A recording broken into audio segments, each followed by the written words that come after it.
Covalent bonding की examples में last lecture में आपको क्या कराया गया है? ओ लेवल वाली एग्जांपल्स कराई गई हैं। वैसे तो यहाँ पे हमने मॉलिक्यूल ऑफ एलिमेंट भी एक्सप्लेन कर दिए हैं, लेकिन असल टॉपिक हमारा मॉलिक्यूल्स ऑफ कंपाउंड्स को ही एक्सप्लेन करना है। खैर, जब आप कोवेलेंट कंपाउंड के कोवेलेंट बॉन्डिंग का जिक्र करते हैं तो मॉलिक्यूल्स का जिक्र खुद ब खुद होता है। क्यों जनाब साहब?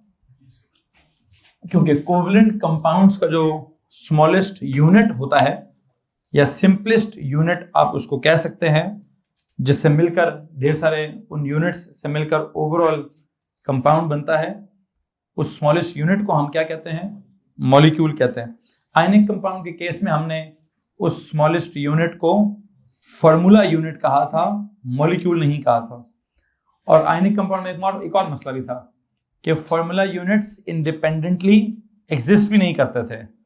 वो फॉर्मूला यूनिट्स असल में एक क्रिस्टल लैटिस टाइप कोई चीज बना के एग्जिस्ट करते थे। लेकिन यहां जब हम इनकी प्रॉपर्टीज लिखेंगे तो मुझे लगता है यहाँ की प्रॉपर्टीज में क्या होगा, कुछ कंपाउंड्स ऐसे होंगे जिनके मॉलिक्यूल्स सिंपल मॉलिक्यूल्स होंगे। सिंपल मॉलिक्यूल्स कहने से मेरी मुराद क्या है? इंडिपेंडेंट मॉलिक्यूल्स होंगे जिनके बीच में फोर्स ऑफ अट्रैक्शन बहुत लो, लाइक जैसे गैसियस स्टेट में होती है वैसी होगी। लेकिन मुझे लगता है मुझे अभी प्रॉपर्टीज नहीं पढ़ानी, मुझे अभी जो है आपका पैटर्न चल रहा है उसी को मुकम्मल करना है, जिसमें आपने क्या क्या सीखा है जी। आपने सबसे पहले मॉलिक्यूल्स ऑफ एलिमेंट्स में सिंपल डाई एटॉमिक मॉलिक्यूल्स की एग्जांपल्स की हैं। हाइड्रोजन की है, फ्लोरीन क्लोरीन की होगी, ऑक्सीजन की है, नाइट्रोजन की है। सिंगल बॉन्ड सीखा है, डबल बॉन्ड सीखा है, ट्रिपल बॉन्ड सीखा है, और टेट्रा बॉन्ड अभी तक हमने नहीं सीखा। कार्बन और कार्बन के केस में टेट्रा बॉन्ड होना चाहिए था। वैसे वहाँ ना नोट्स में हारिस बेटा यहाँ लिखना है नोट्स में सी टेट्रा बॉन्ड सी और फिर काटा मारना है, मैंने जैसे लिखवा के लिखा था। बहरहाल उनके भाई का नाम है यार, मुझे याद है, हारिस ही नाम है ना बड़े भाई का। अब वो बड़े भाई और छोटे भाई का नाम मिक्स ही होता रहता है। हसीब नाम है आपका? ठीक है जी, हारिस हसीब। मैं बड़ा दिमाग में मेरे डज हुई होती है यार वक्त कि आपको हारिस कहना है कि हसीब कहना है, तो प्लीज़ डोंट माइंड, ठीक है? मैं कुछ भी हारिस या हसीब कह सकता हूँ, और साथ वालों को बता दो कि मेरे बड़े भाई का नाम है तो मुझे फ़ख्र है उसके नाम से मुझे करके पुकारे तो ठीक है। बहरहाल क्या बात हो रही है, ये मेरी अज़ल से बीमारी है, जिसके बहन भाई पढ़ते हैं उनके नाम ही मिक्स होते रहते हैं।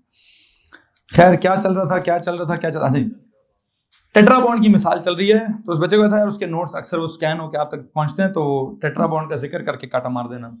अच्छा, इसके बाद हम चलते हैं मॉलिक्यूल्स ऑफ कंपाउंड्स की एग्जांपल, जो कि मेरा असल टॉपिक है। मॉलिक्यूल्स ऑफ कंपाउंड्स में पहली एग्जांपल आपने की है HCl, फिर HF, फिर H2O, फिर NH3, फिर मीथेन, फिर क्या, फिर कार्बन डाइऑक्साइड, फिर ईथेन, फिर ईथीन। अच्छा, ईथेन और ईथीन में एक सिचुएशन है। ईथेन में कार्बन और कार्बन ने आपस में सिंगल बॉन्ड्स बनाए हैं, और ईथीन में कार्बन और कार्बन ने आपस में डबल बॉन्ड बनाया है। और अगर आप यहाँ गौर करें तो इस ईथीन की मिसाल को लेकर और कार्बन डाइऑक्साइड की मिसाल को अगर देखा जाए तो आपस में कंपैरेटिवली बनाया गया है कि carbon makes a double bond not only with other like oxygen atoms but with itself as well, अपने आपस में भी। अच्छा हसीब हारिस क्या करना, यहाँ सी और सी के दबा में डबल बॉन्ड नहीं बना हुआ, उसको मुकम्मल कर लेना था। इथीन में एक गलती है आपकी। बहरहाल उसके बाद मैंने आपको दो एग्जांपल्स आई थिंक होमवर्क के तौर पे दी थी। कौन कौन सी? एक हाइड्रोजन साइनाइड वाली और एक इथाइन वाली। तो उन एग्जांपल्स को थोड़ा सा डिस्कस करते हैं कि वहां क्या है।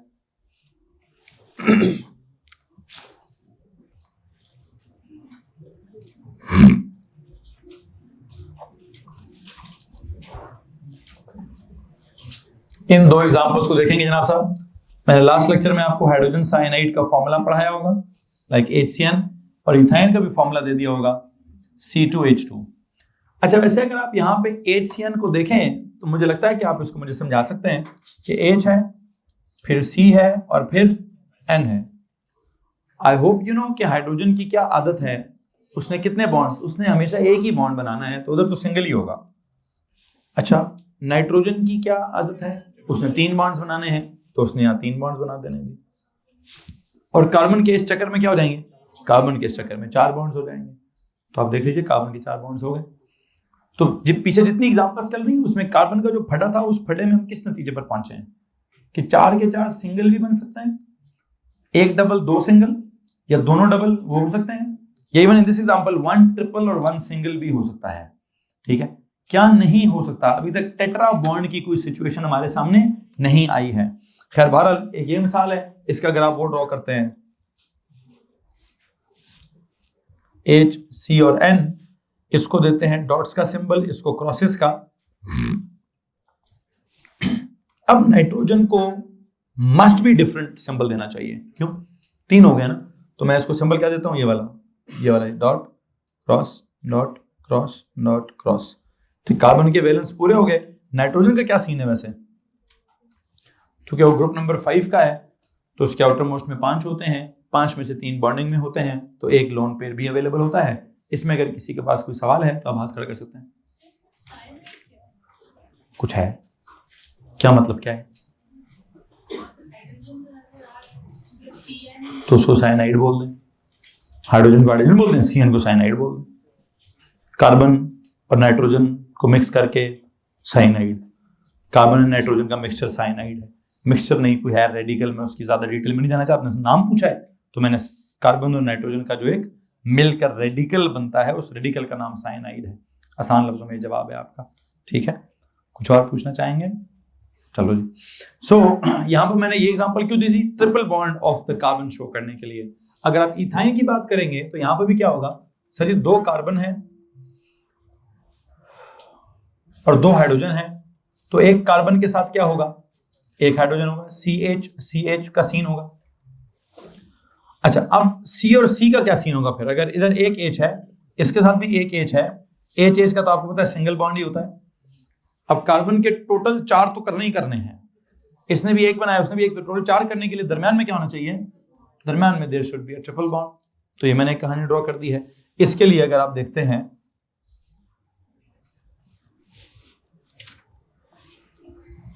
यहां डॉट और क्रॉस, यहां भी डॉट और क्रॉस, अगर आप कहते हैं कार्बन के डॉट्स हैं तो यहां कितने जी, 6 क्यों, 3 इसके 3 उसके। इसमें अगर किसी को मसला है तो प्लीज प्लीज प्लीज हाथ खड़ा कर दीजिए, और अगर किसी के पास कोई सवाल है बताएं जनाब साहब, एनीवन। सो आई थिंक मैंने आपको क्या क्या एग्जांपल्स करा दी हैं। अगर आप इन तमाम एग्जांपल्स में देखें, मैं एग्जांपल्स जो पुराने नोट्स में वो भी आपके सामने रख देता हूँ। There is this hydrogen chloride हो गया, देन हाइड्रोजन ऑक्साइड हो गया, देन हाइड्रोजन का नाइट्राइड दैट वाज अमोनिया हो गया, देन हाइड्रोजन का साथ कार्बन का मीथेन हो गया, फिर मीथेन के बाद ईथेन और ईथीन हो गया, इवन ईथाइन भी हो गया, और ईथाइन के बाद there is this carbon dioxide हमने कर लिया, फिर हाइड्रोजन का साइनाइड हमने कर लिया। सो यहाँ तक अगर किसी के पास मसले मसाइल हैं तो वो हाथ खड़ा कर सकता है जी, नहीं। सो इस वक्त सिर्फ एक चीज़ पर फोकस चल रहा था। जैसे ही वो कार्बन की मिसाल आई तो मैंने उस कार्बन की मिसाल को आपके सामने एक्सप्लेन कर दिया कि कार्बन का एलिमेंट हमने अभी तक नहीं पढ़ा, उसको हम बाद में कहीं मैक्रो मॉलिक्यूल्स वाले टॉपिक में जाके पढ़ लेंगे। लेकिन हाँ, कार्बन के जो कंपाउंड्स हैं वो मैंने आपके सामने रख दिए। मीथेन भी रख दिया, ईथेन भी रख दिया, ईथीन भी रख दिया, ईथाइन भी रख दिया, हाइड्रोजन का साइनाइड भी रख दिया, कार्बन का डाइऑक्साइड भी रख दिया। तो जितनी भी उसकी पॉसिबल सिचुएशंस थी, मैंने वो सारी पॉसिबल सिचुएशंस आपके सामने रख दी हैं। किस किस नाम से? आई थिंक ईथेन एक कैटेगरी है, फिर ईथीन एक कैटेगरी है, फिर ईथाइन एक कैटेगरी है, फिर आपके पास कार्बन डाइऑक्साइड एक कैटेगरी थी, and then there was this hydrogen cyanide. और इन सब में क्या सिचुएशन समझाना चाह रहा था मैं? आई थिंक ईथेन में क्या समझाना चाह रहा हूं, ईथेन है कि मीथेन है कि कार्बन क्या करता है, सिंगल बॉन्ड्स बनाता है। ईथीन में मैं क्या समझा रहा हूं, कार्बन डबल बॉन्ड भी बना सकता है। अगर उसने एक डबल बना दिया तो 2 क्या करेगा, सिंगल बनाएगा। इथाइन में कार्बन ट्रिपल भी बना सकता है, अगर कार्बन ने एक ट्रिपल बना दिया तो फिर एक सिंगल भी बना देगा।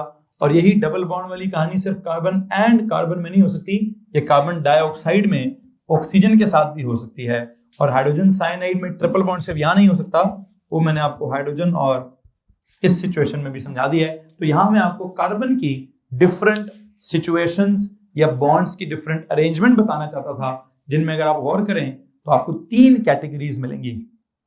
Carbon will make all 4 single covalent bonds as in alkanes. इसमें किसी को इशू है जी? carbon can form a double bond along with 2 single bonds to make 4 total covalent bonds. जरूरी नहीं कि चारों के चारों सिंगल हो, एक डबल हो और 2 सिंगल हो तो भी 4 बन जाते हैं. That is the case in ethene, not just in ethene, all alkynes. अच्छा, कार्बन के एक और भी है कि एक डबल और 2 सिंगल की वजह दोनों डबल बन जाए. कार्बन अगर दोनों डबल बॉन्ड बना देता है, you can see that example in carbon dioxide, उधर भी उसने डबल बनाया हुआ और इधर भी उसने डबल बनाया हुआ है. इसी तरह अल्काइंस की अगर हम मिसाल लेते हैं, इथाइन, तो उसमें कार्बन ने एक सिंगल और एक ट्रिपल बॉन्ड बनाया हुआ है. यहां तक अगर किसी को प्रॉब्लम है तो हाथ खड़ा कर दीजिए जी. किधर 3 बने हुए, 3 ये है, चौथा ये, फिर 3 ये है, चौथा उधर है. 4 एक लाइन में मैंने कभी भी नहीं बनाए. अब क्यों नहीं बनाए, अभी तक इस क्यों का जिक्र हमने नहीं किया. ठीक है, नाम अगर उसका लिया भी है कि कोई sp3 हाइब्रिडाइजेशन है या sp2 हाइब्रिडाइजेशन, वैसे तो मैं अगर आपसे पूछूं कि सिंगल क्यों बनाना है तो डबल क्यों बनाना है तो ट्रिपल क्यों बनाना है, हमें उसकी भी सही तरह वजह नहीं पता कि सिंगल कब. हाँ, बस इतना पता है कि अल्केन्स में सारे सिंगल होते हैं, अल्कीन्स में कोई एक आधा डबल होता है, अल्काइंस में कोई एक आधा ट्रिपल होता है. अब क्यों होता है, क्यों की तो उधर भी वजह नहीं पता. और टेट्रा बॉन्ड क्यों नहीं होता, इसकी वजह तो सबसे एंड पे जाके पता चलेगी. तो बहरहाल मैं इस वक्त इन वजूहात में नहीं जाना चाहता. मैंने जो टॉपिक आपके सामने खोला था, किस खाते के लिए टॉपिक खोला था, इस खाते के लिए कि जनाब साहब हम क्या कर सकें.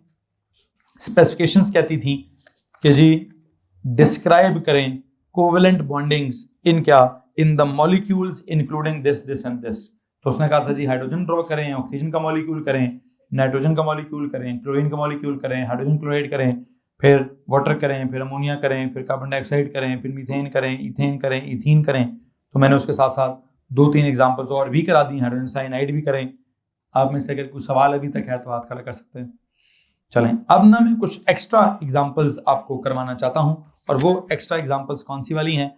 Draw the dot and cross diagram for sulphur dioxide.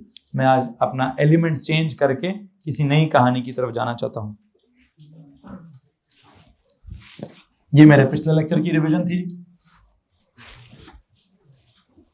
आज के लेक्चर की जो एग्जांपल्स हैं उसमें मैं कार्बन से निकलूंगा और पीरियड नंबर 3 का जो कोई एलिमेंट है उसकी एग्जांपल्स में जाऊंगा. जी मुझे बात बताएं, पीरियड नंबर 3 के एलिमेंट्स के नाम लें जरा. सोडियम, मैग्नीशियम, एल्यूमिनियम, फिर सिलिकॉन, फिर क्या कहते हैं फॉस्फोरस, फिर सल्फर, फिर क्लोरीन और फिर आर्गॉन. ओके, मैं सबसे पहले तो आर्गॉन को गोली मारूंगा, नोबल गैस है, उसका कोई कंपाउंड शिम्पाउंड नहीं होगा. फिर मैं इसमें मुझे बताएं पीरियड नंबर 3 में जो मेटल्स हैं कौन कौन से हैं. सोडियम है, मैग्नीशियम है और एल्यूमिनियम है. शायद इन तीनों पर मैं गोली मार दूं कि इनका ये मेटल्स हैं, इनके कोई कोवेलेंट कंपाउंड्स नहीं बनेंगे, इनको भी गोली मारते हैं. पीछे रह के जाएंगे, सिलिकॉन रह जाएगा, फिर फॉस्फोरस रह जाएगा, फिर सल्फर रह जाएगा और फिर क्लोरीन रह जाएगा.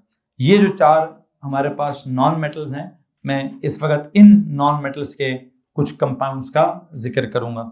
इनमें अगर आप सबसे आखिरी वाला देखें, दैट इज क्लोरीन, उसका तो जिक्र कर ही रहे हैं. क्लोरीन का मॉलिक्यूल भी कर लिया, हाइड्रोजन क्लोराइड भी आपने कर लिया होगा, तो उसमें तो मैं बहुत सारी एग्जांपल्स में इंगेज कर सकता हूँ. लेकिन अब उस क्लोरीन के साथ मैंने हाइड्रोजन की मिसाल आपको कराई है, हाइड्रोजन क्लोराइड. उस क्लोरीन के साथ आप कार्बन भी लगा सकते हैं, कार्बन टेट्राक्लोराइड, जैसे मीथेन बनाया है वैसे ही सी के साथ इधर भी Cl, इधर भी Cl, वो भी आ जाएगा. लेकिन मैं क्लोरीन के साथ भी या किसी के साथ भी मैंने पीरियड नंबर 3 को इन्वॉल्व करना चाहता हूँ. वहाँ एक मसला है, मैं उस मसले को हाईलाइट करना चाहता हूँ. इससे पहले कि मैं अगली ए लेवल तक जाऊँ, मैं पहले ओ लेवल की सारी एग्जांपल्स कराकर किस किस में कहाँ क्या क्या मसला है उसको हाईलाइट कर लेते हैं, फिर अपना टॉपिक डेवलप करेंगे. जी पहले किस मसले को डिस्कस करें तो बाद में किस मसले को डिस्कस करें. I think the example is 3, वैसे उसने मुझे एग्जाम्पल्स दी हैं. एक कहता है जी सल्फर डाइऑक्साइड बनाएं, फिर एक फॉस्फोरस पेंटाक्लोराइड बनाएं और फिर एक सल्फर हेक्साफ्लोराइड. 3 एग्जाम्पल्स आज के लेक्चर में डिस्कस होनी है और इन 3 एग्जाम्पल्स के लिए हेडिंग दीजिए जी, describe the covalent bonding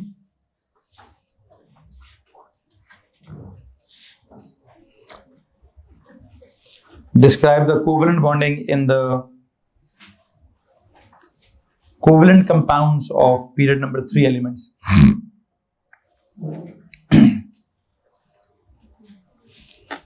Describe क्या जी?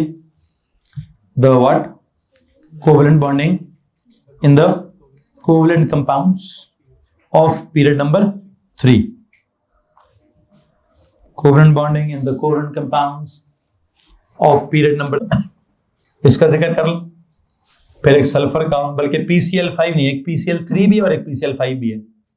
PCl3 का भी जिक्र करेंगे, PCl5 का भी जिक्र करेंगे। फिर एक सल्फर का, कहते हैं एक सल्फर का डाइऑक्साइड बनाएं, फिर एक सल्फर का ट्राइऑक्साइड भी बनाएं, इसका भी जिक्र करेंगे। और क्लोरीन तो मैंने वैसे ही पी के साथ क्लोरीन जोड़ दिया है, ठीक है।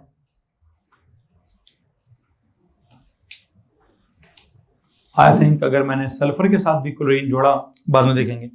इन 3-4 कंपाउंड्स को समझाना है यार पहले। इन 3-4 कंपाउंड्स में आमने सामने करके बनाने की कोशिश करूंगा। पहले फॉस्फोरस के क्लोराइड्स कौन कौन से, एक ट्राइक्लोराइड और एक पेंटाक्लोराइड। तो आई थिंक इन सारों में से मैंने क्या समझाना है, बताएं जनाब साहब। हेडिंग दीजिए फॉस्फोरस क्लोराइड। Phosphorus chloride. अब फॉस्फोरस का कौन सा वाला क्लोराइड, एक तरफ लिखिए जी phosphorus behaving as if it is a transition element, जिसकी वेरिएबल वैलेंसियां होती हैं, उसी वजह से 2 कंपाउंड्स है ना। आई मस्ट से कि इसको लिखना चाहिए फॉस्फोरस 3 क्या क्लोराइड। ऐसा फॉस्फोरस जिसमें, मतलब फॉस्फोरस ऐसा कंपाउंड जिसमें फॉस्फोरस की वैलेंसी 3 है, और दूसरी तरफ क्या लिखें जी, फॉस्फोरस ऐसा जिसमें उसकी वैलेंसी 5 है। अच्छा, अब ये वैलेंसी 3 क्यों है और ये वैलेंसी जो है वो 5 क्यों है, इसके ऊपर मैंने थोड़ी सी डिस्कशन करनी है जी। फॉस्फोरस है किस ग्रुप का? ग्रुप नंबर 5, ये जिसको आप 15 कहते हैं। उसके वैलेंस शेल में इलेक्ट्रॉन्स कितने हैं? 5 हैं। उसको चाहिए कितने, मतलब 8 बनाने के लिए कितने चाहिए? 3 चाहिए। अगर उसको 8 बनाने के लिए 3 चाहिए, तो एक बात पे जरा गौर कीजिए, 8 बनाने के लिए 3 चाहिए तो उसकी वैलेंसी क्या होनी चाहिए? It should share 3 electrons. If it should share 3 electrons तो इट शुड बी क्या? फॉस्फोरस की ऊपर वैलेंसी क्या होगी? 3। और क्लोराइड का सीन क्या होगा? Cl क्या करता है सर? वो तो हमें पता है 1 ही शेयर करता है, तो उसका क्रॉस बेस क्या है? P1Cl3, PCl3। अच्छा, एक वैलेंसी के हिसाब से नाम है फॉस्फोरस 3 क्लोराइड, लेकिन अगर आप इधर से देखेंगे क्या होगा, एक फॉस्फोरस के साथ 3 क्लोराइड है, तो उसका एक और नाम है फॉस्फोरस ट्राइक्लोराइड। ये 3 is not for chlorine, this 3 is for the valency of phosphorus. But if I write like this, like what? Like if I say this is phosphorus trichloride, now this tri is for what? कि इसके एक phosphorus के साथ there are 3 chlorines, ठीक है जी। ये मैं पहले नॉर्मल बनाऊंगा, इसी के नीचे आप जाएंगे जी। मेरे पास नीचे जगह नहीं है, मैं ऊपर बना देता हूं।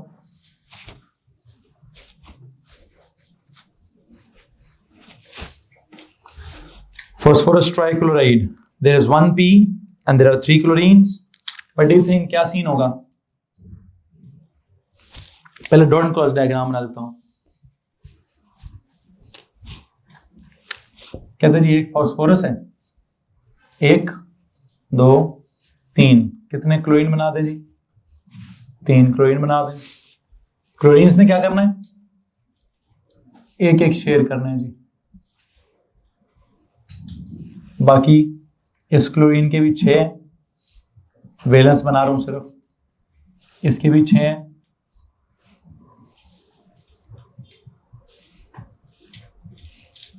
इधर भी 6 हैं। फॉस्फोरस का क्या सीन है? ग्रुप 5 में था, वैलेंस में 5 थे, 3 शेयर किए हैं, पीछे कितने बच गए? एक इसमें लोन पेयर भी है, एक इसमें लोन पेयर भी है। यहां तक अगर किसी को मसला है तो हाथ खड़ा करो जी। यहां तक किसी को अगर मसला है तो प्लीज हाथ भी खड़ा करें। ये मैंने नॉर्मल केमिस्ट्री ड्रॉ की है, this is not an abnormal chemistry, बिल्कुल सिंपल केमिस्ट्री है। फॉस्फोरस है, ग्रुप नंबर 5 में है, 3 शेयर करेगा, 8 बन जाएंगे। क्लोरीन के भी 8, इस क्लोरीन के भी 8 हो गए, इसके भी 8 हो गए, उसके भी 8 हो गए, इस फॉस्फोरस के भी 2, 2 4, 2 6, 2 8 हो गए। एंड यू नो हमारी इसकी केमिस्ट्री जो है वो मुकम्मल है। And I should write like this, P के साथ एक क्लोरीन इधर है, एक क्लोरीन इधर है, एक क्लोरीन इधर है, और पी के ऊपर एक लोन पेयर भी है, तो it should be like this. किसी को अगर मसला है तो प्लीज हाथ खड़ा कर लीजिए। This is phosphorus trichloride. ये वाली drawing I think O level वाला बच्चा भी ड्रॉ कर सकता था। ये ड्राइंग ओ लेवल की एग्जांपल है, कोई इसमें अब नॉर्मेलिटी नहीं है, ठीक है। अच्छा, अब यहां तक इसको मसला तो नहीं है, ओके। यहां से जब मैं आगे जाऊंगा, अब एक कहानी है जनाब साहब, फॉस्फोरस 5 क्लोराइड। इसका मतलब क्या है कि फॉस्फोरस की वैलेंसी 5 है। ये 5 की वैलेंसी का मतलब क्या है? इसने 5 के 5 इलेक्ट्रॉन्स क्या कर देने हैं? शेयरिंग कर देने हैं। अच्छा, 5 के 5 इलेक्ट्रॉन्स शेयर कर देने हैं, कोशिश तो करें। फॉस्फोरस की वैलेंसी 5 हो गई, क्लोरीन की वैलेंसी 1 होती है, और वो 1 और ये वाली 5 वैलेंसी क्रॉस बेस हो जाएगी, P1 और Cl 5 हो जाएगा। नाम क्या होना चाहिए इसका? इसका नाम आएगा फॉस्फोरस का कौन सा? इसमें 5 तो पेंटाक्लोराइड, फॉस्फोरस पेंटाक्लोराइड। 1 सेकेंड, वही बात है, यूं ब्रैकेट में 5 लिखो तो represents the valency of phosphorus, यूं पेंटा लिखो तो represents the number of chlorine atoms. तो आई थिंक मसला नहीं होना चाहिए दोनों नामों के अंदर। अच्छा, जब मैंने ये समझा दिया है तो कहते हैं जनाब साहब इसका जरा स्ट्रक्चर ड्रॉ करें। इसका जब मैं स्ट्रक्चर ड्रॉ करूंगा तो एक फॉस्फोरस होगा और उसके साथ 1 2 3 4 और 5 क्लोरीन्स होंगे। क्या होगा जनाब साहब? 5 क्लोरीन्स हैं, ओके।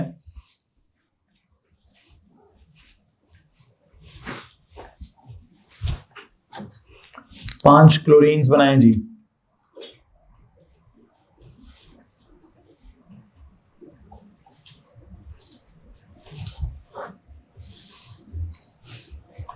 एक क्लोरीन,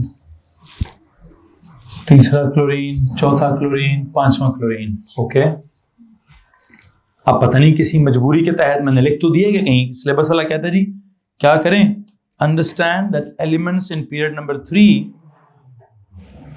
इसको बेटा दबा बंद करना जरा। अंडरस्टैंड द कोवलेंट बॉन्डिंग या covalent compounds formed by period number 3 elements including this example, this example, this example and this example. उसने बीच में एग्जांपल डाल दिए वाली, कहते उसको एक्सप्लेन करें, इसको डिस्क्राइब करें। तो क्या करूं भी, फॉस्फोरस है ग्रुप नंबर 5 का, अपने 5 के 5 इलेक्ट्रॉन्स में से एक इधर दे देता है, एक इधर इन्वॉल्व कर देता है, एक इधर इन्वॉल्व कर देता है, एक इधर इन्वॉल्व कर देता है और एक इधर इन्वॉल्व कर देता है। यहां तक अगर किसी को परेशानी है तो हाथ खड़ा कर दीजिए। 5 के 5 involve in the bonding, okay. तो बदले में फिर क्लोरीन क्या करता है? क्लोरीन के साथ आपने एक एक शेयर किया तो ये भी अपना एक एक इलेक्ट्रॉन शेयर कर लेंगे, ये लीजिए। और क्लोरीन के पीछे रह कितने जाएंगे? उसके अपने अपने 6 रह भी जाएंगे।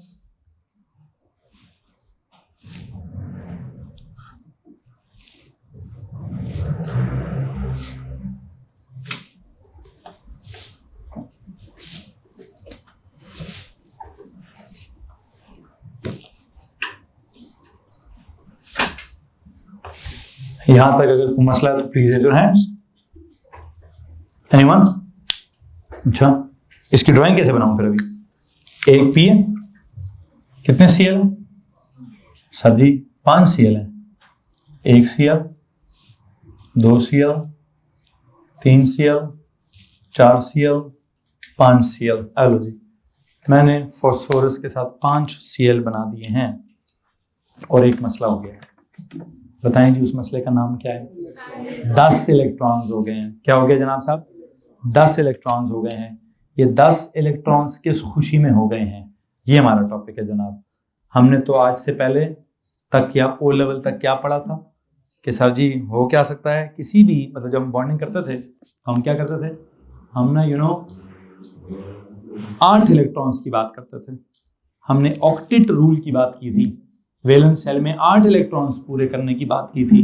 लेकिन ये पहली एग्जांपल ऐसी आपके सामने आ रही है जिसमें फॉस्फोरस ने अपने वैलेंस शेल में 8 से भी ज्यादा, दैट इज 10 इलेक्ट्रॉन्स लाने की कोशिश की है।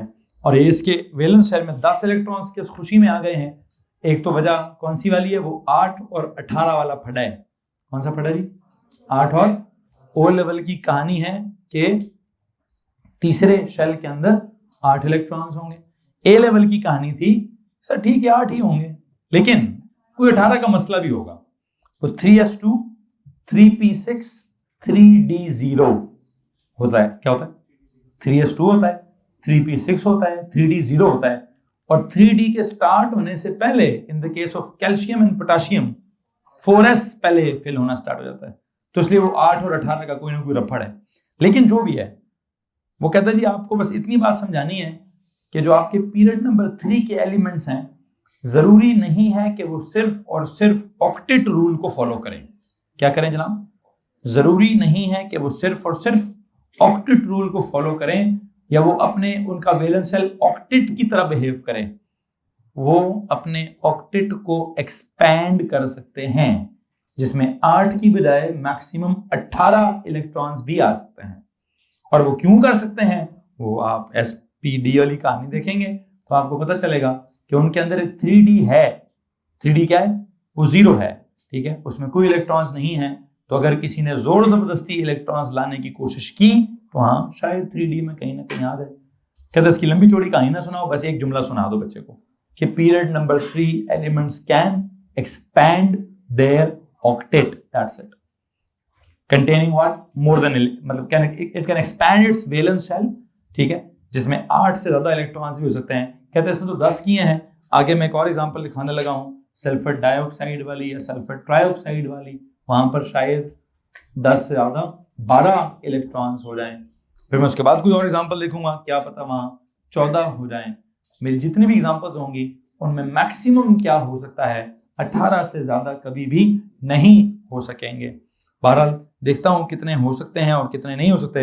वो कहता है बस आप 3 कंपाउंड्स का जिक्र कर दें और उन 3 कंपाउंड्स के साथ एक टर्म एक्सप्लेन कर दीजिएगा, period number 3 elements can expand. जुमला सुन लीजिए, understand that elements in period number 3 can expand their octet including the compounds PCl5, फिर SO2, फिर एक और है उसकी एग्जांपल देनी है आपको। क्या समझाना है, understand that elements in period number 3, that is phosphorus, it can expand their octet। तो यहाँ एक जुमला लिख दूं जी, since there are 10 electrons, इसके नीचे PCl5 के नीचे लिखिएगा जी, या कॉलम्स दोनों बराबर करें तो एक ऐसा एक जुमला है जो दोनों पे जो PCl5 पे अप्लाई होगा। बेशक आप कॉलम्स बराबर कर दें या सिर्फ इसके नीचे लिख दीजिए। लिखना क्या है, since there are 10 electrons in the valence shell of, since there are 10 electrons in the valence shell of phosphorus now, since there are 10 electrons in the valence shell of phosphorus, 715, since there are 10 electrons in the valence shell of phosphorus in PCl5,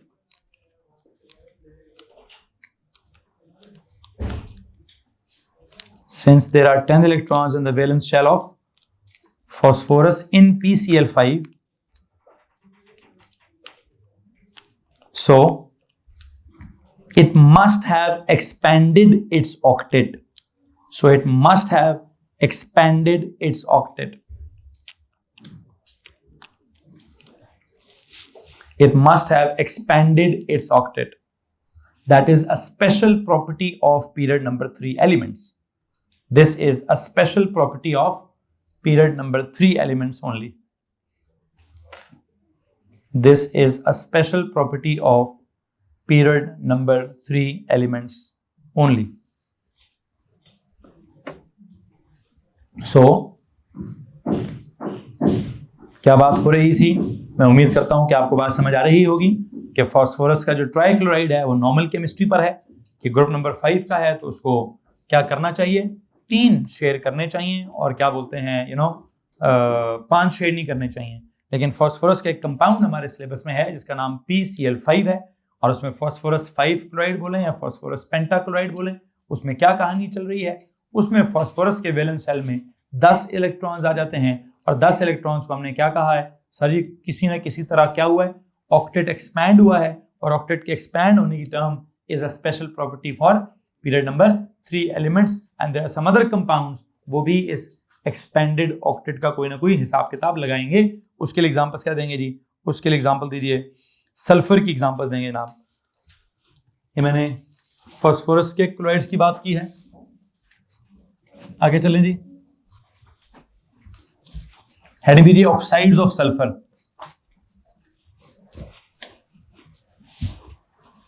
oxides of sulphur जी जी। अब ये तो मुझे नहीं पता पुत्र, अभी स्टेबिलिटी के रूल्स पढ़े हैं आपने? किस रूल के मुताबिक आप ये बात कर रहे हैं, पूछ रहे हैं?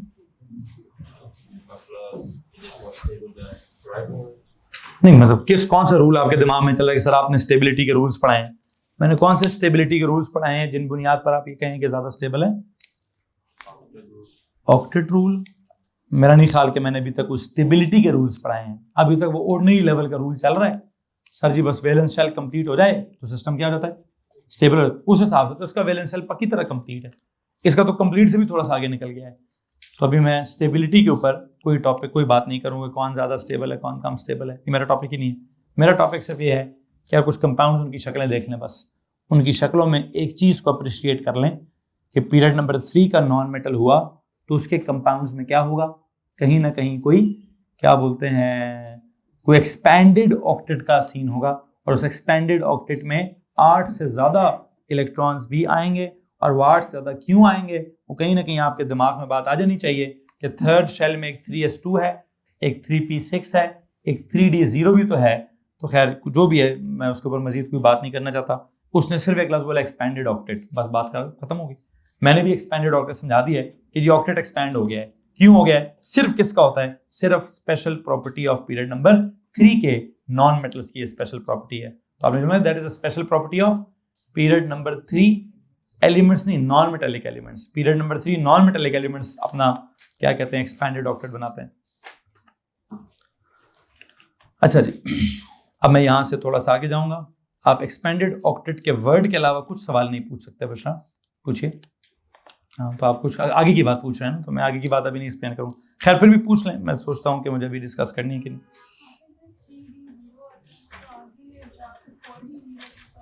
तो फोर्थ वाले में भी होता होगा। फोर्थ वाला फिर क्या गई, मैं तो 32 इलेक्ट्रॉन्स वाली बॉन्डिंग करूंगा। फोर्थ वाला हमारे सिलेबस में नहीं है, हम पीरियड नंबर 3 तक ही रहते हैं। पीरियड नंबर 3 की प्रॉपर्टीज ही हजम कर लें तो बहुत बड़ी बात है। पीरियड नंबर 4 की प्रॉपर्टीज और ज्यादा यूनिक होती जाएंगी। यूं समझिए कि आपका ओ लेवल जो है वो पीरियड नंबर 1 और 2 की बेस्ड पर है। वैसे पीरियड नंबर 1 में तो है ही हाइड्रोजन हीलियम, उनको क्या पढ़ाना है। तो यूं समझिए ओ लेवल पढ़ाता है पीरियड नंबर 2 को, एएस पढ़ाता है पीरियड नंबर 3 को, A2 पढ़ाएगा पीरियड नंबर 4 को। A2 में है कुछ कटे, कुछ मसले हैं वहाँ जो इससे भी थोड़े से आगे के हैं। अभी बस पीरियड नंबर 3 की एक्सप्लेनेशन हम ले रहे हैं, उसके 2-3 कंपाउंड्स को हम अप्रिशिएट कर रहे हैं कि उसमें 8 से ज़्यादा भी हो सकते हैं। और बस इतना ही समझना है कि 8 इलेक्ट्रॉन्स होना कोई पत्थर पे लकीर नहीं है कि दुनिया के सारे कंपाउंड्स क्या करेंगे, वो ऑक्टेट रूल को फॉलो करेंगे। No, not necessary. There are some compounds जिनमें क्या होगा, 8 से ज्यादा इलेक्ट्रॉन्स का हिसाब भी हो सकता है। उसके लिए फिल वक्त बस एक टर्म काफी है, कौन सी? एक्सपेंडेड ऑक्टेट वाली, या they have expanded their octet. ठीक है, now why have they expanded their octet, how can they expand their octet? उसके लिए सिर्फ एक जुमला है मेरे पास सुनाने को। वो क्या है कि उनके वैलेंस शेल में वो जो हमारा एक 2n² वाला फार्मूला है, उसके मुताबिक थर्ड शेल की मैक्सिमम कैपेसिटी कितनी है, वो 18 इलेक्ट्रॉन्स की है। लेकिन हाँ, हमारा जो राइटिंग ऑर्डर और फिलिंग ऑर्डर ऐसा कॉम्प्लेक्स हुआ है कि हमारे सिलेबस के हद तक क्या होता है, हमारे पीरियड मतलब 36 एलिमेंट तक हमने कन्फिग्रेशन किया ना, उस हद तक क्या होता है, तो उस हद तक तीसरे वाले में पता नहीं कहीं 8 होते हैं, समथिंग लाइक दैट। लेकिन जब आप बहुत आगे निकल जाएंगे, मिसाल के मैंने कभी कभार तो लिखा होगा, लेकिन अगर मैंने कभी ब्रोमीन की कन्फिग्रेशन लिखी है तो आपने गौर किया, मैंने लिखा है 2, 8, 18, 7। मैं अक्सर कैसे लिखता हूँ, ब्रोमीन की कन्फिग्रेशन अगर कभी किसी ने मुझसे ओवरऑल लिखी देखी हो, पता क्या लिखी होती है, 2, 8, 18 फिर 7। या ब्रोमीन के आगे कौन है, क्रिप्टॉन है, तो इट वुड बी 2, 8, 18, 8। तो पहले 18 आता है, फिर आगे कहीं 8 आता है। तो जो 8 मतलब थर्ड में 18 की कैपेसिटी मौजूद है, अब वो 4s वाला पहले आता है बाद में आता है, क्या रफड़ करता है, किसके लिए करता है, क्यों करता है, मैंने नहीं समझाना, ठीक है। मैं इतनी बात बस इतनी बताना चाहता हूं कि थर्ड शेल की maximum capacity is 18 electrons, it is 3s2, it is 3p6, it is 3d10, तो 3d10 होना चाहिए। अब 4s को फिल करते वक्त प्रॉब्लम है ना, फिल करने के बाद क्या होता है, नॉर्मल नहीं कर देते हम, राइटिंग ऑर्डर में कहते हैं 3d पीछे है 4s बाद में है, तो असल सीन तो 3s2 3p6 3d10 का है। अब वो किस किस के लिए वो ऑक्टेट बनता है, किस किस के लिए वो 18 वाला ऑक्टेट बनता है, किस किस के लिए वो एक्सपेंडेड ऑक्टेट बनता है, उसी प्रोसेस में हम अभी उसी प्रोसेस को एक्सप्लेन या अंडरस्टैंड करने के प्रोसेस में है कि देयर आर सम कंपाउंड्स जो हम एकदम से एंड पे तो नहीं जा सकते ना, हम तो स्टेप बाय स्टेप अपने ऑर्डिनरी लेवल के नॉलेज में से ट्रांजिट करते करते कहीं ना कहीं A2 के नॉलेज में जा रहे हैं। और मैंने एक एग्जांपल आपको PCl5 की करवाई है, अब यहां से आगे मैं आपको एग्जांपल्स ऑक्साइड्स ऑफ सल्फर की कराऊंगा। 3 ऑक्साइड्स में लिखवाना चाहता हूं, एक सल्फर का मोनो ऑक्साइड, एक सल्फर का डाइऑक्साइड और एक सल्फर का ट्राइऑक्साइड। देखते हैं कब कब कहां कहां कैसे कैसे क्या क्या हो रहा है। लिखें जी, सल्फर मोनोऑक्साइड, सल्फर डाइऑक्साइड और सल्फर ट्राइऑक्साइड। सल्फर मोनोऑक्साइड के नाम से जाहिर है क्या फॉर्मूला जी, सल्फर डाइऑक्साइड में, सल्फर ट्राइऑक्साइड में, यहां पर सल्फर एक है और ऑक्सीजन भी एक है। व्हाट डू यू थिंक, क्या सीन हो सकता है, सल्फर भी किस ग्रुप का है और ऑक्सीजन भी किस ग्रुप का है, कितने शेयर कर लेने चाहिए, 2 शेयर कर लेने चाहिए। और अगर आप इसकी ड्राइंग बनाते हैं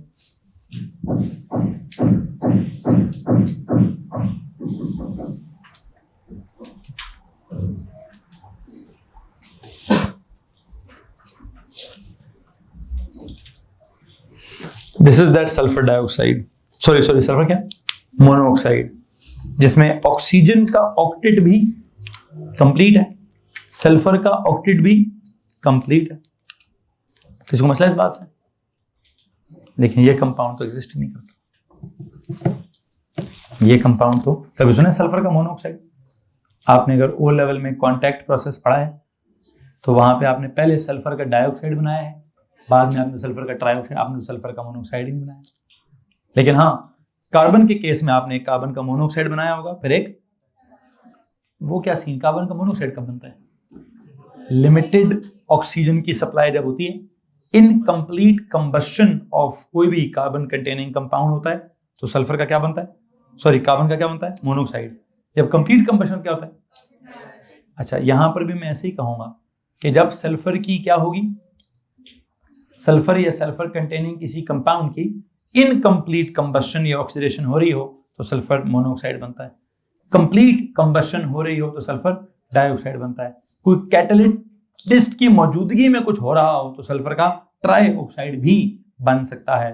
कब कब क्या क्या बनता है, किस किस रिएक्शन में क्या होता है, रिएक्शन तो नहीं पढ़ाना ना अभी मैंने, मेरा टॉपिक अभी रिएक्शन तो नहीं है, मेरा तो टॉपिक है सल्फर मोनोऑक्साइड की शक्ल कैसी है, सल्फर डाइऑक्साइड की शक्ल कैसी है, सल्फर ट्राइऑक्साइड की शक्ल कैसी है, और उस शक्ल में पहले लाइनों वाला बनाऊं या पहले डॉट एंड क्रॉस बनाऊं, किसी को मसला तो नहीं इस बात से है जी।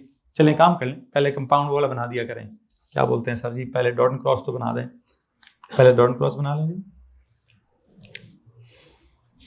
कितने ऑक्सीजन है, 2, टेढ़े मत समझिएगा, सीधे ही बनाइएगा, टेढ़े मत समझिएगा, इनको सीधा ही बनाइएगा। Oxygen once again group number 6 का है, वो तो कहता है भाई 2 बॉन्ड्स बनाए बगैर मेरा गुजारा चलेगा ही नहीं, तो ऑक्सीजन ने 2 तो बनाने ही बनाने हैं बॉन्ड्स, मतलब उसने 2 इलेक्ट्रॉन्स तो शेयर करने ही करने हैं। अच्छा इस तरह इधर वाले ने भी 2 इलेक्ट्रॉन्स तो शेयर करने ही करने हैं। सल्फर ने मजबूरन, मतलब उधर से अगर 2 शेयर करने को आएंगे तो सल्फर को भी उनके साथ क्या करना पड़ेगा, 2 तो शेयर करने ही पड़ेंगे।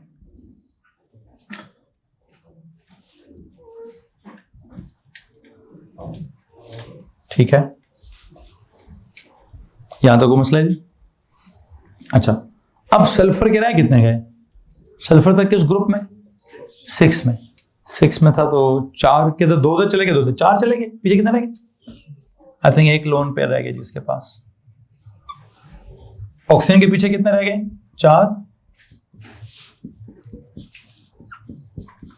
हेलो जी, यहां क्या ऑब्जर्व कर रहे हैं आप, सल्फर का एक डबल बॉन्ड ओ इधर भी, एक डबल बॉन्ड ओ इधर भी, और सल्फर का एक लोन पेयर भी। यहां पे भी बात क्या हो गई है, हद से बढ़ गई है। हद क्या थी, 8 की, कितने हो गए सल्फर के पास, सल्फर के पास 8 और 4 और 4 8 और 2 10 हो गए हैं। इसको भी क्या बोलूं, उसने क्या कर लिया सर, पीरियड नंबर 3 का एलिमेंट है, अपने वैलेंस शेल को एक्सपैंड करके एक्सपैंडेड ऑक्टेट की शक्ल इख्तियार कर सकता है। इसमें भी 8 से ज्यादा वाली कहानी हो सकती है, माइंड करने की अब परेशान होने की जरूरत नहीं है। बहरहाल यहां इसके नीचे जाके एक नोट लिखे, नहीं क्या हुआ यहां पे, since there are 10 electrons in the valence shell of sulfur, since there are 10 electrons in the what, in the valence shell of sulfur, so what, so it must have expanded its octet, so it must have expanded its octet. That is a special property of period number 3 elements. It must have expanded its octet. That is a special property of period number 3 non-metallic elements, period 3 non-metallic elements. Low ji,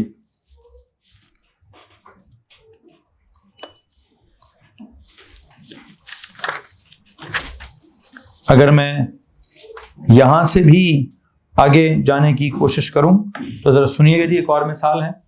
sulphur के trioxide को सुनते हैं जरा। Sulphur के trioxide का क्या scene है, sulphur है, उसके बाद कितने ऑक्सीजन है जी, 3 ऑक्सीजन है सर। सल्फर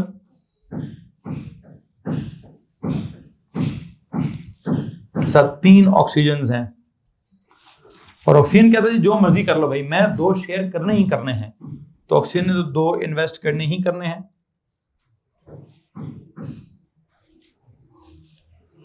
जब ऑक्सीजन ने 2 इन्वेस्ट करने हैं, पीछे वैसे ऑक्सीजन के रह कितने जाएंगे, 6 में से 4 4। ऑक्सीजन का खाता तो पूरा करें ना।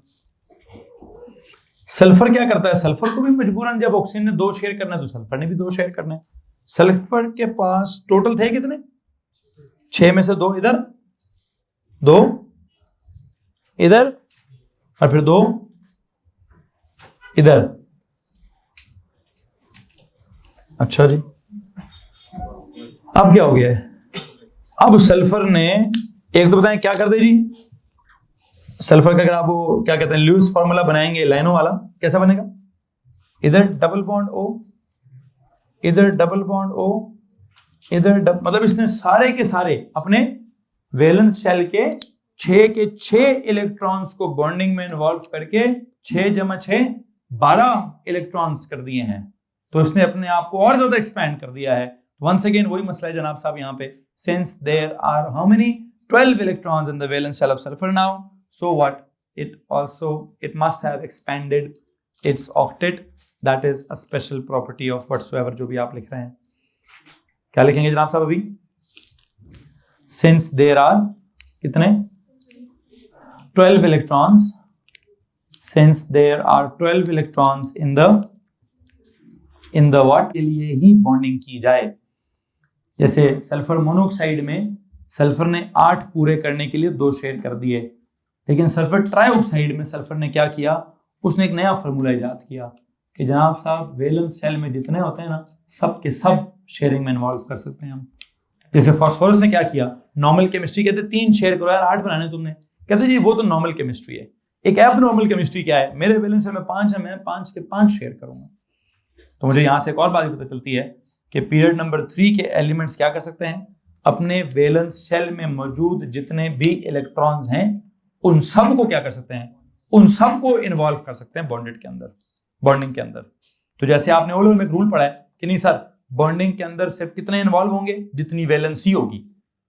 अब अगर मैं कहूँ जी वैलेंसी क्या होगी, वैलेंसी की न्यू डेफिनेशन है जी, वैलेंस शेल में जितने हैं सब के सब क्या होंगे, लूज होना है तो सबके सब लूज हो रहे हैं, गेन होना है सबके सब गेन हो रहे हैं, शेयर होना है तो सबके सब शेयर हो रहे हैं। ये भी तो रूल है भाई, है जी। तो आप इसका नाम क्या रखना है? हाँ, बच्चों की जिंदगी में रूल छोटे छोटे होते हैं, उनके नाम रखे जाते हैं।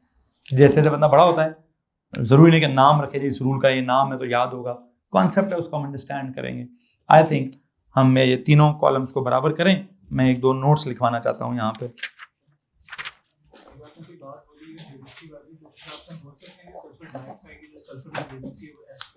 ऑफ कोर्स यहाँ पे सल्फर की वैलेंसी 2 है, यहाँ पे सल्फर की वैलेंसी 4 है, यहाँ पे सल्फर की वैलेंसी 6 है। यहाँ सल्फर ने 2 शेयर किए हैं सो इट्स वैलेंसी इज 2। वहां सल्फर ने 4 शेयर किए हैं तो इट्स वैलेंसी इज 4। यहाँ सल्फर ने 6 शेयर किए हैं तो इट्स वैलेंसी इज क्या? 6। और ये आगे जाके मैं वो इसको कैलकुलेट कैसे करते हैं वो भी आई थिंक आप कर सकते हैं। If it is 2 minus it is 2 plus, तो ये न्यूट्रल होगा ना। If it is 2 minus into 2 4 minus, तो इट शुड बी क्या? 4 plus to balance it. If it is 2 minus then 2 minus into 3 6 minus, तो दिस शुड बी क्या? 6 plus to balance that. वो जो पिछले किसी ओ लेवल में वो ऑक्सीडेशन नंबर्स वाली बात करते थे, लेकिन बहरहाल मैं अभी इनके ऑक्सीडेशन नंबर्स की बात या ऑक्सीडेशन स्टेट्स की बात क्यों नहीं कर रहा। वो तो पूरा लूज और पूरे गेन होने की बात होती है। यहाँ ना मैं पूरा लूज करा रहा हूँ, ना मैं पूरा आ जाओ सारे आ जाओ, ना मैं गेन करा रहा हूँ। यहाँ मैं क्या करा रहा हूँ? तो आई बिलीव शेयर करने की जो मैक्सिमम शेयरिंग कैपेसिटी है वो क्या होती है? वो है जनाब साहब वैलेंस शेल के सारे। तो काम करेंगे, एक सिंपल सा नोट लिख दीजिए। The new rule of valency, there is a new rule of valency, there is a new rule of valency, there is a new rule of पानी पिला दें थोड़ा। There is a new rule of valency for what? For period number 3 elements. There is a new rule of valency for period number 3 elements. I dot E क्या? They can share all the valence electrons. They can share what? All the valence electrons. एक valency का rule क्या था? सिर्फ कितने loose है, कितने gain है, कितने शेयर करें? To make 8। टू मेक क्या? टू मेक 8, टू मेक मतलब टू कंप्लीट द ऑक्टेट। तो एक काम करिए, पेज के हेडर पे जाएं, आपने लिखा there is a new rule of valency. Page के हेडर पे जाके लिखें there was an old rule of valency. Page के हेडर पे जाएं, जाके लिखें the old rule of valency. उसका नाम क्या रखें? Octet rule. The old rule of valency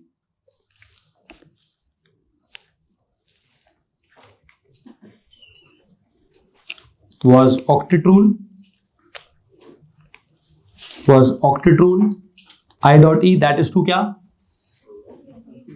That is to कितने गेन, कितने लूज, कितने share? Complete the octet. That is to complete the octet. That is to complete the octet. और बल्कि में maximum of 8 electrons in the valence shell. That is to complete the octet. There was an old rule of valency. क्या जनाब? Octet rule क्या था? That is to complete the octet. Yeah, that is the maximum number of electrons in the valence shell is 8. Maximum number of electrons in the valence shell is 8. लेकिन अभी हमने जो बात की है उसके मुताबिक क्या चल रहा है? उसके मुताबिक मैक्सिमम नंबर ऑफ इलेक्ट्रॉन्स का हिसाब शायद 18 तक चला जाए। किधर चला जाए? लेकिन मैं अभी 18 की बात करना नहीं चाहता, मैं सिर्फ ये बात कहना चाहता हूँ जितने हैं सब शेयरिंग में लगा दें, कोई प्रॉब्लम नहीं है उसको। जितने ज्यादा बॉन्ड, हाँ अगर स्टेबिलिटी की बात करेंगे तो मैं सुना देता हूँ, जितने ज्यादा बॉन्ड्स बनाओगे उतनी ज्यादा एनर्जी रिलीज होगी, जितनी ज्यादा एनर्जी रिलीज होगी कंपाउंड उतना ज्यादा स्टेबल होगा। हाँ, स्टेबिलिटी के रूल्स मैं भी नहीं लिखवाना चाहता, लेकिन जनरल सुन लीजिए कि बॉन्ड्स ज्यादा हों तो एनर्जी रिलीज ज्यादा होती है। एनर्जी रिलीज किसी सिस्टम में ज्यादा होगी तो क्या होगा? आई बिलीव उसकी स्टेबिलिटी उतनी ज्यादा होगी। मैं भी इसके ऊपर मजीद बात नहीं करूंगा। आई थिंक आज के लेक्चर का इख्तिताम करते हैं।